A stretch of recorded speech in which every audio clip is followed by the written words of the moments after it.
So just as a background on this class, this is actually a class that I've done and updated on quite a few times actually.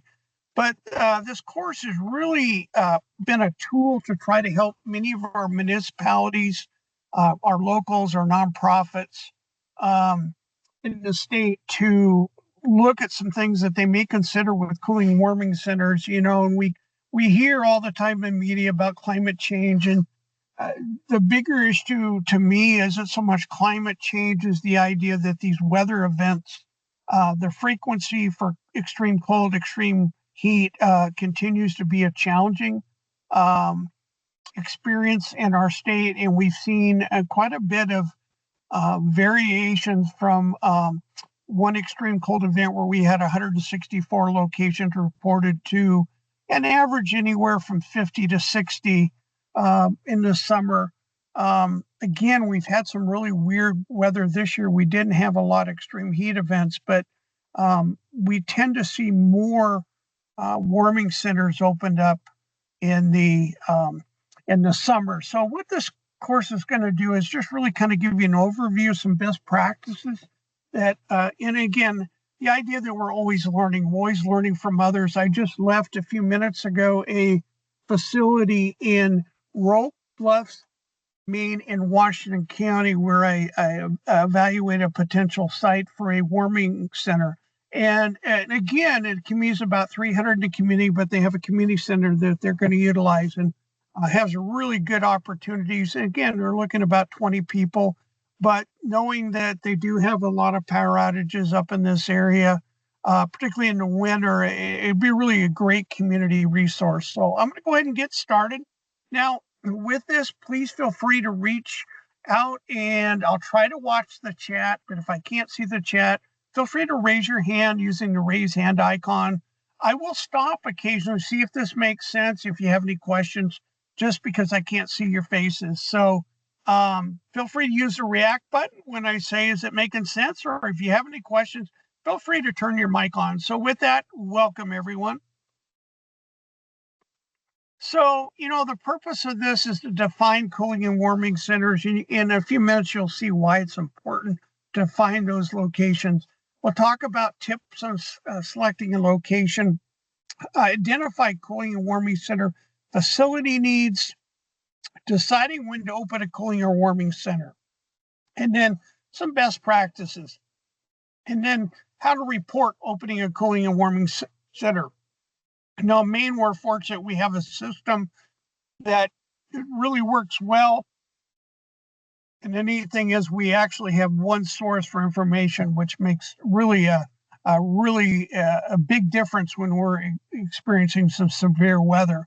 Why are cooling and warming centers needed? We are starting to see an increasing number of unhoused and pre-disaster homeless, increased severity and fluctuation of cold and weather periods. I've just been watching some of the stuff going out west where, they're having 70, 80-degree days. The next day they're getting snow. So we see some of those patterns continuing. We're starting to see an increased number of emergency room visits due to weather-related injuries. And then we also see an increasing cost for utilities. And I know last year we were very concerned about the increasing cost of fuel and electricity. And we continue to see that, cost of food is going up. We have people are trying to decide, should I keep my place warm or keep it cool, or should I eat? So again, there's some challenges there. I think it's really important to think about that, is why people are looking for these locations. And again, definitions, and I will tell you that the facilities for warming and cooling centers are the same, and some of the best practices are the same. So, warming centers are places where you can stay warm, extreme cold weather. Some of the common places we see in our state is town or city halls, libraries, community senior centers are often now called older adult centers, schools and malls. We don't see schools as much, except in some smaller communities if they have no other resource. We only have really three malls: Auburn Mall, Maine Mall, and the Bangor Mall, which are often used and has been, an issue um, in some areas. So again, they provide great resources for the communities. And again, it really depends on what's the best fit for the community. There's two types of shelters. One's a disaster emergency shelter. Another is a homeless or wellness shelter. In the context of what we're talking about, definitions is really important to explain why.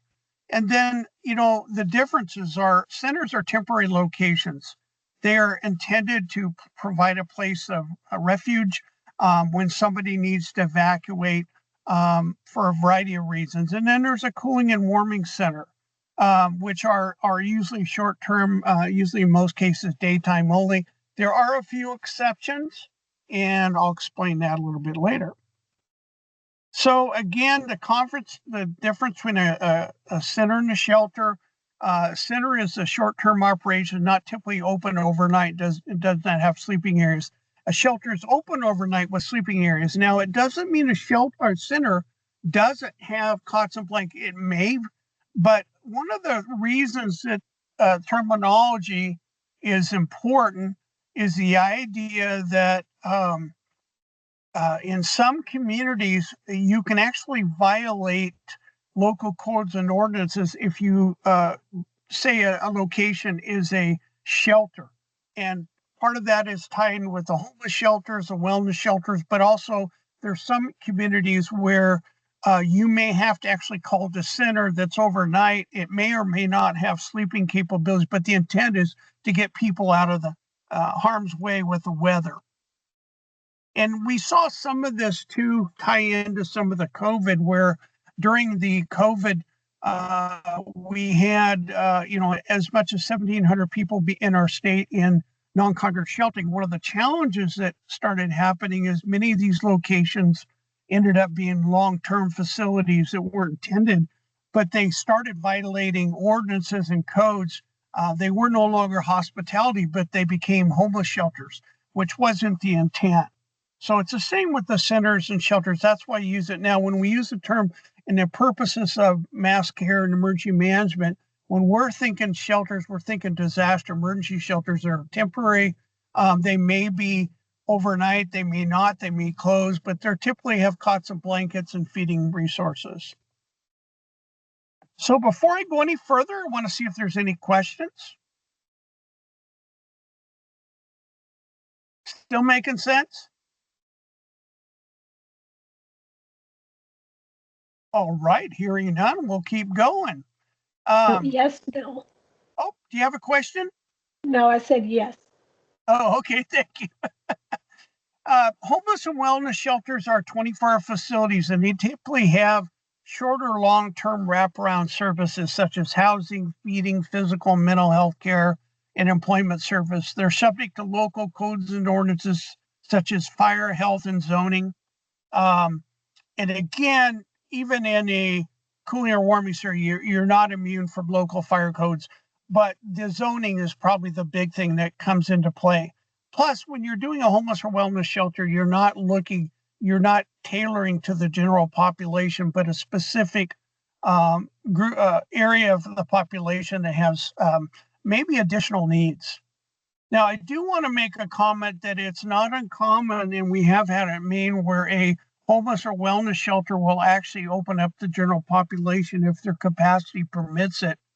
Particularly doesn't happen a lot, but in extreme weather events. So in terminology, there's a no barrier shelter, which is really, it's like a place people can go and families can go if they just need a temporary location. Maybe they've had a financial crisis or some type of situation. They just can't get into some type of housing. And then a high barrier, again, as you get into these different barriers, you're a little bit more restrictive. Really, for those that really have some challenges, maybe they've had substance abuse, maybe they have serious health problem or conditions, or maybe they need somewhere where they can go where they feel safe. And again, it may be extreme weather, may not be extreme weather, but they're typically set up to provide more detailed services, and they often have some restrictions when people can come, when they can go. Some will allow pets, some won't.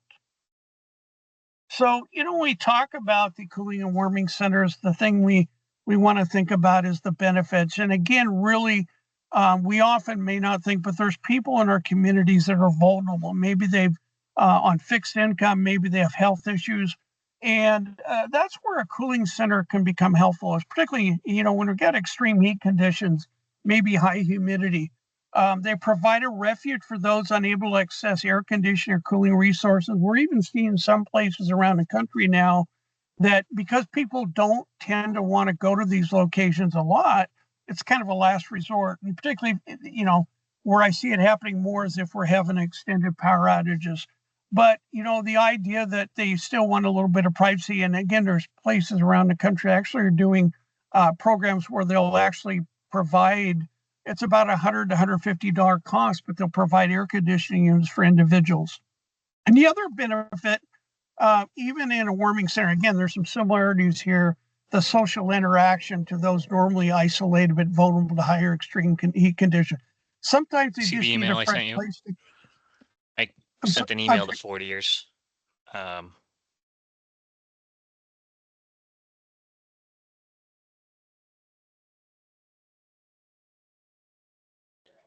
Excuse me a second. Yeah, his mic was off. It's on now. Okay, his mic was on by mistake. Oh, okay. Thank you. So, triggers for opening cooling center. And the thing we want to make sure is everybody understands that the decision to open a cooling warm center is a locally based decision. It's not the governor. It's not any particular agency. Even as it's not a county.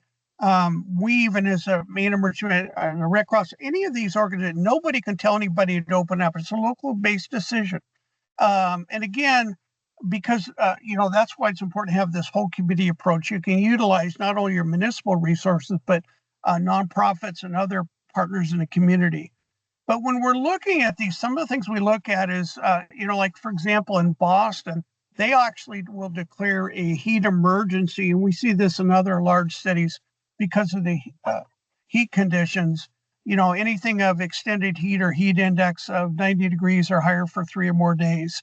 It may be occasionally where it maybe hit that area, that 90 degrees and 90-degree index, but it may be for one day. That does tend to open some things up, not as many. When there's an area of a community that has individuals with limited access to air conditioning or during extreme heat, you may want to consider it. So again, it's that environmental scan of your community is real critical. And then, as I mentioned earlier, unusual weather fluctuations of extreme cold and hot temperatures, really important. And again, we see different patterns. Where we tend to have an issue is if we have extreme heat. By the second day, we start seeing a little bit more activity. And again, I remember the days when I was in high school and we had daily doubles for football. And I was in there with high heat and high humidity. I never thought about the impact of humidity on my body. We're starting to learn more and more. So there are times where we need to take precautions. Maybe we didn't in the past, but particularly on those high extreme heat, extreme humidity can be a tremendous impact on individuals, and particularly those with health issues and children and, families with small children. So when we're looking, I'll tell you right now, just the thing to keep in mind is between a cooling warming center, there are some, the same factors you want to consider, particularly in interest of safety. You always want to try to, try if at all possible, um, try to keep 2 people on site at all times. And then the facility should be ADA accessible, including access and restrooms. So if you are utilizing a facility, one thing with ADA, only the area it's been utilized for that cooling or warming center is really important, but you need to consider that. Many of our public municipal buildings already accommodate that. It's helpful to have chairs and tables. What I do encourage, we learned through COVID, is even the idea of having hygiene stations and maybe even making some face masks available if needed. Refreshments aren't required, but it's good to have coffee, tea, maybe juice, snacks, things like that, grab and go type. One thing that's become very popular, and that's part of that social interaction too, is the idea to set up charging stations to enable charging of mobile electronic devices such as cell phones, laptops, and tablets. So somebody's trying to cool down, sometimes just a place they can do that. If we've had a power outage, that even increases the resources that are available there, and that's a common attraction. We have one community, whether it's extreme heat or extreme cold, they use their town hall, and one of the things they've done is incorporated simple charging stations. People have the ability to charge their electronic devices. It sure made a big difference. In fact, that might be the only reason that people are coming out to go to those locations. And it may not just be the unhoused. It may be people that's like, I've been out of power for 24 hours. I need to be able to communicate. The idea of hours, there's no set rule. What we typically see business hours only. You'll see this a lot with libraries, maybe older adult centers. What we find is if there are conditions where extreme heat is beyond the norm, you may extend a few hours later. But again, that's subject to local discretion. So, we're getting kind of into warming centers. Like I said, there's some similarities, but there are some differences. They provide a place of refuge to prevent death and injury from exposure to elements such as extreme cold and wind. Reduces risk of hypothermia and other weather-related injuries. We do see occasionally where we may have an extreme weather situation, and it may not be that many individuals go to the warming centers, and it's okay. The reason is oftentimes we had a situation where we had the 164 and we maybe had statewide 20 individuals that went to locations, partially due to the fact that the wind chill factor was so high. So it's one of those things that's better to stay in place than go expose yourself. But again, one of the benefits with the warming centers provide a place of refuge to those vulnerable. And then the other idea is that, when you have extreme cold, again, that idea, am I going to pay my utility bill or am I going to have food? So again, there are some reasons, and it's really important to look at your own community makeup where you may have needs and may not have needs. The committee will kind of dictate where they may use that resource. And the big thing is, don't ever get discouraged if nobody comes to a cooling and warming center. The idea that it's even available can add a lot of security to the community, the well-being, and it really makes a big difference. The other thing is that social interaction. If anybody's been in an extreme cold situation, your power's out, you're really kind of, you're kind of like, oh my gosh, what am I going to do? Sometimes you just need to get away, get a fresh start, get warmed up, maybe get something to drink and charge your phones or electronic devices. And that's where it's nice to have a warming center. The other thing that I want to keep in mind is, as far as factors, is the weather conditions. We could have an extended power outage and not have a lot of interest in warming centers, particularly if we're in the 30 to 35 range temperatures overnight. Where you get into trouble is when you get lower temperatures that are extended, and that's where people tend to want to go somewhere to stay warm. So, warming centers best practices really, again, the same as you would do for the cooling centers. And I'm not going to go in depth in these, but something I do want to point out is the idea that if you do have a warming center, it's really important to make sure the area accessing the entrance and the parking lots and everything is safe to walk on. So you want to remove all ice, snow as much as possible. If you can't get around safely, people are more likely not to go to that location. But again, that safety is a critical factor, and you may have volunteers in your community can serve. It may be a nonprofit decides, or even a civic group that says, you know what, I want to help out. So I'm going to help out there and I'm going to serve. But again, that decision is really, it's important to understand that that's a locally based decision when that opens up. And what we see commonly is the municipality and the local emergency management will identify some community partners that may assist, or they'll incorporate in their daily operations. So for example, it's not uncommon to see your libraries, your municipal town halls and city halls utilized because they already have people there and it doesn't impact the infrastructure. They can maintain normal operations, but do it safely. So before I go any further, I want to see if there's any questions. I've covered a lot of material.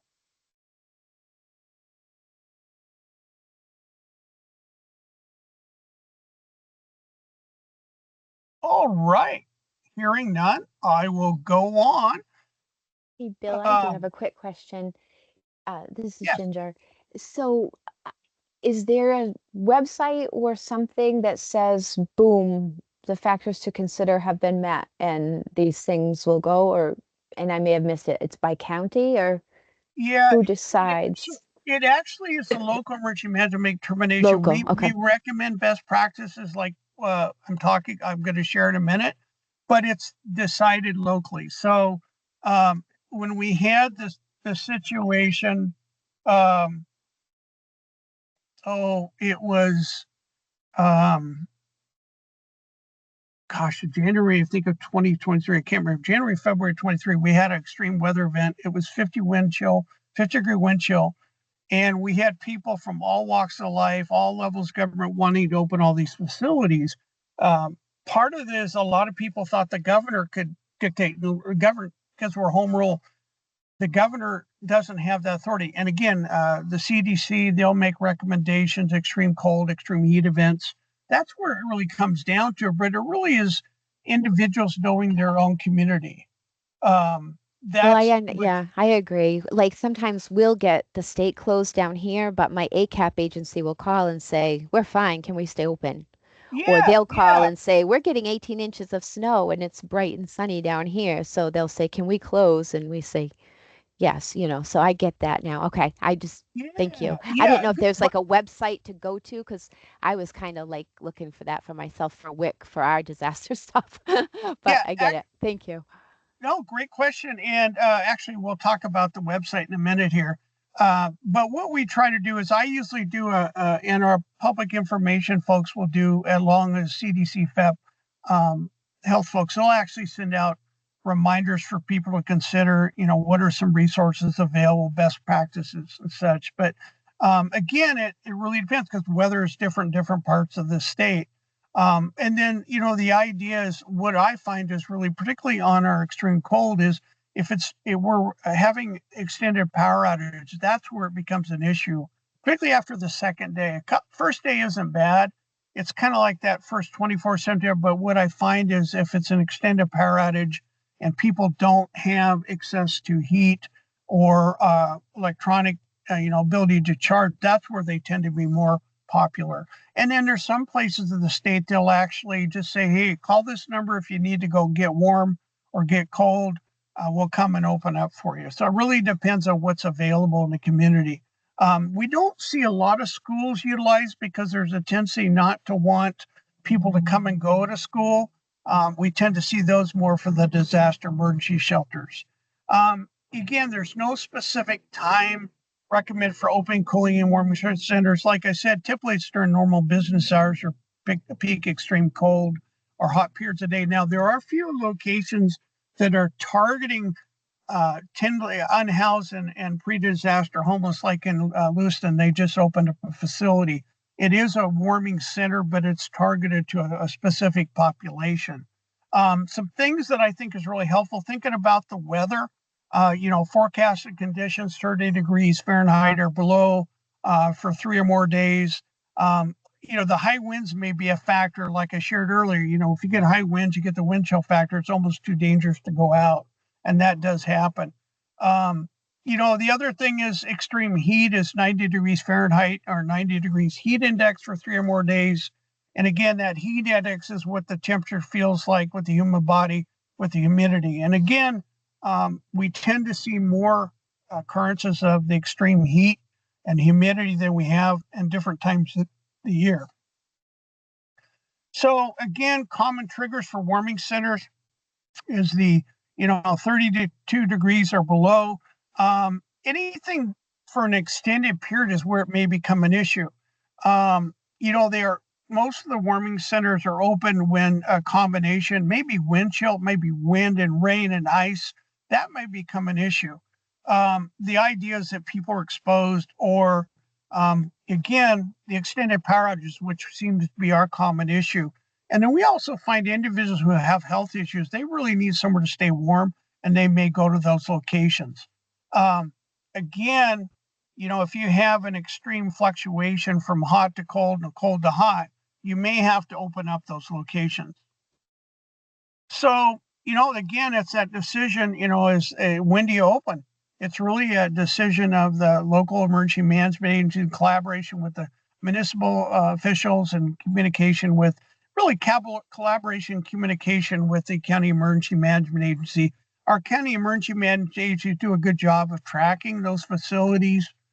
We also see a lot of communities starting to partner with their local civic and nonprofit groups. So, for example, if we have an older adult center or YMCA, it's not uncommon, or a church. Churches are used quite a bit. Again, what we do encourage, if at all possible, that they collaborate through a memorandum of understanding with the local and county EMA. And what that does is basically says, hey, we've identified ourselves as a resource for the community.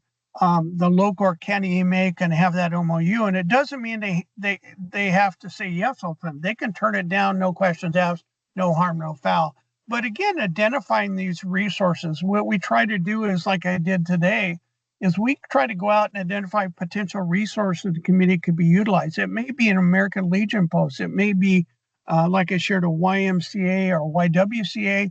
It may meet a location that is at a mall. I mean, there are just so many variables that could be utilized, but that's where that creativeness comes in when you identify your own community.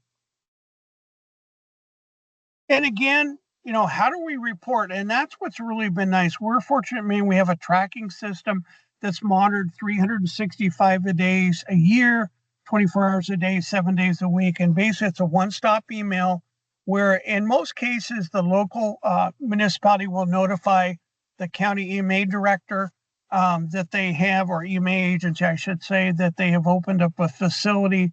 They'll ask for the name, the location, the hours open, any special resources available. For example, are pets welcome? Is there charging capabilities? We've had one location that actually was a corner gas station that opened up as a warming center during an extended power outage and cold weather. And what they did is they told everybody, we have something you can eat and drink, granted they have to pay for it, but they also allowed people to come and take a shower, no cost. I thought that was pretty creative. But it's not uncommon to find a location like a library that will be available. The idea is by notifying to the county EMA through the local, and then it goes to the state where we monitor. And what we do is we work and partner with 211. We actually work closely with 211 to make sure they're aware, so people will call, where's a place to stay warm or stay cold, just like our disaster emergency shelters. The neat thing is, once we get that information, we actually post it to our website, and that website is public facing, and the intent is our priority is our public get that information. Media uses as a one-stop shop, as well as 211 will refer their clients to it as well. So it's really been a helpful, we track, and it helps us to get trends, but it also helps to make sure we have vetted information. So granted, our public information folks, they're involved, they're aware what's going on from our agency, but we just don't look at Facebook and say, well, it's posted on Facebook. We actually will vet through the local and county emergency management agency whenever something's posted to make sure it's accurate information. So, best practices, again, this has been very brief, but really something to think about is, think about those facilities before the need arises. Like the individuals I was meeting today, we had a representative from the county, the municipality, as well as a nonprofit. And basically what they're doing is identifying a nonprofit. They eventually want to get a generator.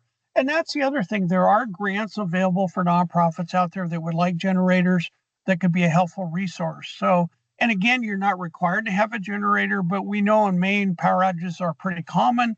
But at the same time, we don't know if there's going to be an extreme heat or extreme cold. So that's really helpful.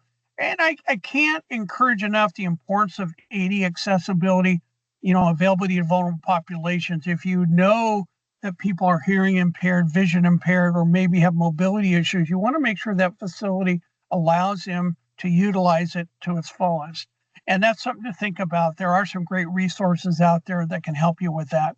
And then from an interest of safety, always to individuals, whether it's volunteers or full-time staff, it's important to have that. You don't want to leave somebody there alone.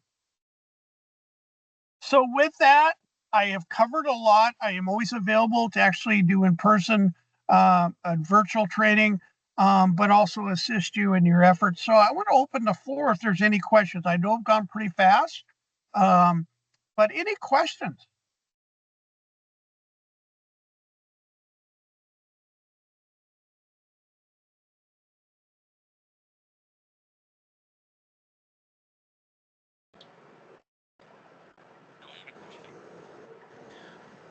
You mentioned it's tracked.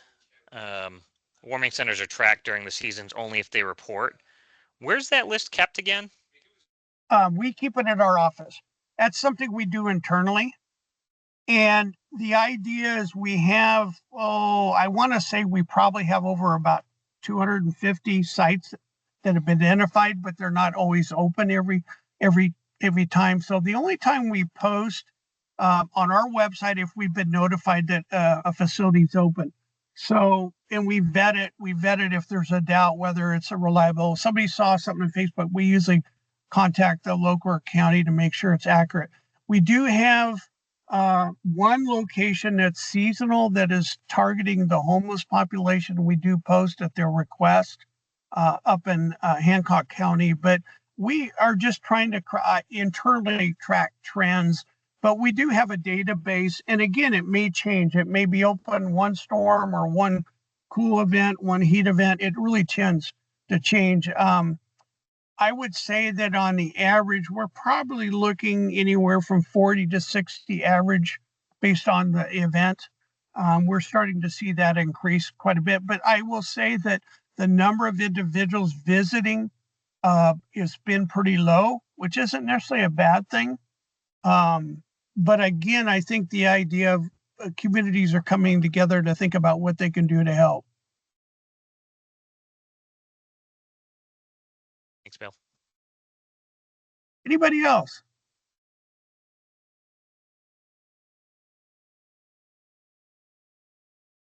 Well, I want to thank everyone for your time. I appreciate their participation. I know everybody's very busy. I'm going to, hopefully we'll see you next month, and if not sooner, and I'm going to turn over to Sam Mishu and Phyllis Rand if they have anything to pass on. Take it away, Sam. Bill, I don't have anything to add other than sorry, somehow my microphone was on and somebody asked me a question. No problem. But thank you for presenting, and we will make this available on our Facebook site somehow in the future for anyone who missed this. That's all I have. Well, everyone, have a great afternoon. Thank you for your time. Thanks, Bill. Thanks, everyone. Thank you. Thanks, Bill.